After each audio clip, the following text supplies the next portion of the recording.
So this first piece is about that feeling when you're at a house party and you open up your phone and it seems like you get all these news notifications and you're like, fuck, not again. So 72 new updates on a war none of us asked for. We will sit a while, prognosticate, do our best impressions of people who know what we're talking about. And when the glasses run dry, we will go back out into the unyielding maw of this thing we call reality, at the mercy of moneyed men none of us will ever meet. Moneyed men who see in all the wrong shades of green, could not tell our bodies from the wall or the flowers, ride their yachts like caravans to Cannes every summer. Leave Calais hidden in the shadow of another day, another news cycle, another doom scroll. Still, enough of us will want to be like them, will want to be them, that we will hoist them up and out of the way, leave them out of the question as we swarm towards some simulated massacre. Our words, the thing is, some are more equal than others, get more than half of the airtime when they make less than half of the sense. Who said seeing both sides of the story had anything to do with fair? We will take the side of the pinion or the gear, and all the while we will keep the wheel rolling. We'll check where we are headed until we are at the edge of the proverbial cliff.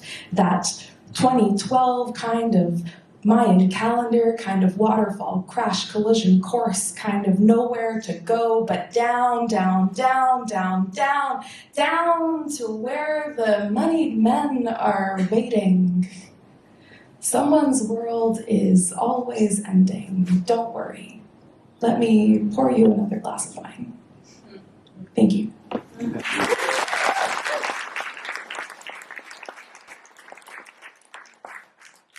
So some of you may know this next piece, but I will need your help for that. Do you think you could help me out a little bit? Yes. All right. So I'm going to say the only two certainties in life are, and then when I say that, everyone's going to respond, death and taxes. All right, can we do that? Can we practice? The only two certainties in life are death and taxes. One more time. We can do better. The only two certainties in life are death and taxes. Unless you're a billionaire. In which case, it's more medical persuasion and tax evasion. Lifespan, adjustable and tax deductible, cryogenic pods and tax fraud. It's easier to imagine the villain in space than in jail. Daddy Warbucks, badly cut suit cult of personality, going sky high, gonna ride high on the cookie. He's allowed to take out of the jar. He's allowed to do that. Don't you know who his father is? Eyes like emerald mines his family owns. Hair the color of generational wealth. He's in a love triangle with exploitation and space exploration because we love an unattainable king. The only two certainties in life are death and taxes. Unless you're a crypto-utopian space slut, horny for a future where people aren't so mean to you about your receding hairline or your human rights abuses.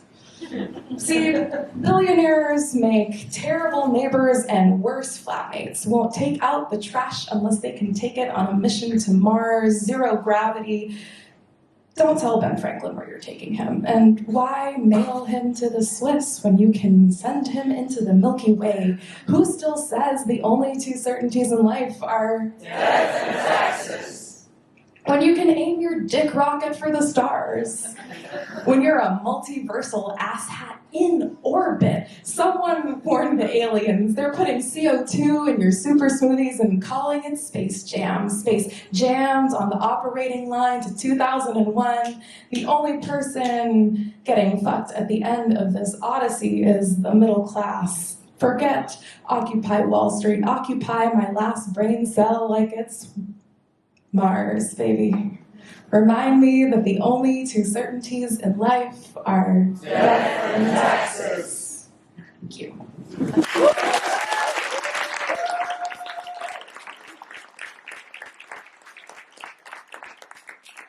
And I'll close with a little short one, which is a teaser for yet another shameless plug, but it's featured in one of those magazines over there, and you should definitely get one. And if you do, you'll see this poem in it.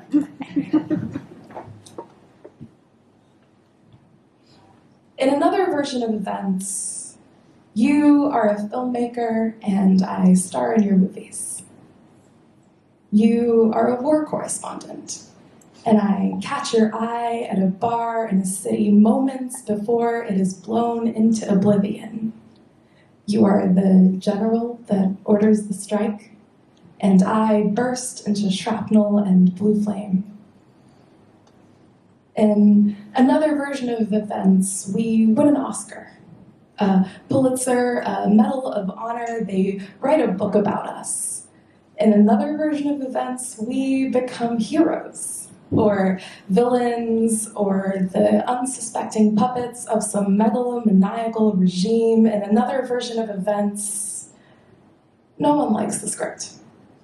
And the other side is winning the war, and we don't have the same conversation every damn morning. In this version of events, we brush past each other for a moment as long as a night. 2 nights, 3 months. In this version of events, the film goes unmade, the story goes untold, and the war continues on, unbothered and undone. Thank you.